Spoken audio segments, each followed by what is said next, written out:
People have been underpaid for a while. Benefits have been crazy, so this is definitely something that's going to help everyone. We want a fair agreement. We want fair economic and social justice for our members. That's what this is all about. And it's a shame. They've drug it out. They waited till the last week. So here we are. Hopefully this will inspire the companies to get us a fair deal at the table. If not, I'm sure that you'll see more of this at other locations. Thanks for tuning in. During our last half hour all morning long, we've been tracking breaking news overnight. The time is up, and United Auto Workers across the country are joining the picket line.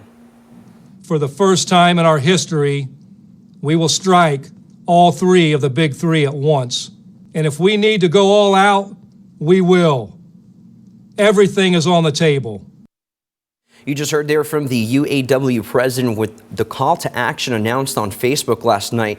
The union said it's walking for the first time since 2019 after the deadline to reach an agreement with General Motors, Ford, and Stellantis passed at midnight.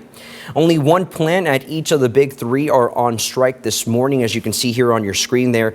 The strike for Stellantis is happening now in Toledo, which means the Belvidere plant will stay quiet for now. The UAW president says more locations could be added to the list daily. Our 13WX's Dylan Valencia joins us live outside of the Belvidere assembly plant this morning.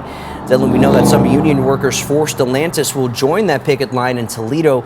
Walk us through what led to this breaking point and what's next for union workers as they try to navigate all of this.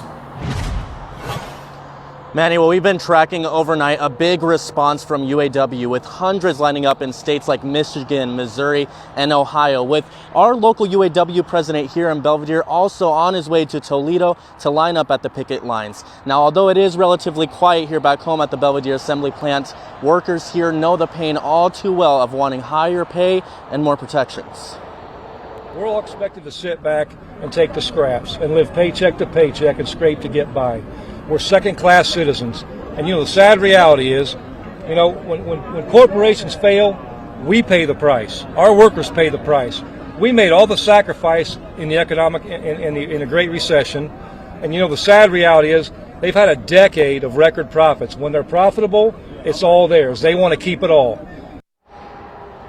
Now, this union representing 146,000 U.S. auto workers is asking for a 40% pay raise all the way through September 2027 and a major boost in benefits. UAW's president Shawn Fain says they received offers for a wage increase, but he still says it wasn't enough. Fain also says the strike happened because General Motors, Ford, and Stellantis waited until the last minute to sit down at that negotiating table. And now we're seeing picket lines like these, people shouting and holding up signs in order to make their voice heard about what they believe they deserve under contract. And just overnight, Congressman Bill Foster issued a statement about how this strike could play out here at home, saying, quote, "Our office, together with the governor and local officials, have done everything within our power to give Stellantis attractive options to settle this strike in a way that provides a future for the Belvidere plant. And we will continue to extend those efforts if Stellantis chooses to go down that path with us." And I do want to remind you